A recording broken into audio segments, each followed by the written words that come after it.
Hindi lahat ng dogs na ayaw kumain ay maaarte. Hello, my name is Miss Suzanne. Hindi po ako vet, pero for almost 25 years, I've been an animal welfare advocate.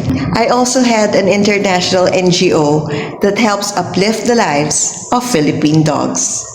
Hindi lahat ng dogs na ayaw kumain ay maaarte. Sometimes, may something lang na off. Pwedeng stress, pwedeng init, pwedeng may change sa environment. As dog parents, instinct natin mag-worry agad. Sweetie pie, kain na. Come on, maski konti lang. Pero dogs don't eat well when they're pressured. They eat when they feel safe and comfortable. So before ka magpalit ng food or magpanic, try these first. Number 1, check kung mainit ang paligid. Heat affects their appetite. Number 2, keep your feeding area quiet. Less noise, less movement. 3, don't force food. Huwag mo sila piliting kumain.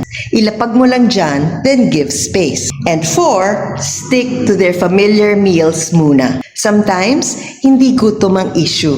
Kaya remember, minsan, hindi pagkain ang kailangan. Kung hindi, peace, calmness, or kapayapaan. Save this tip if may aso ka sa bahay and share this with a fellow dog parent. Follow for more simple dog reminders.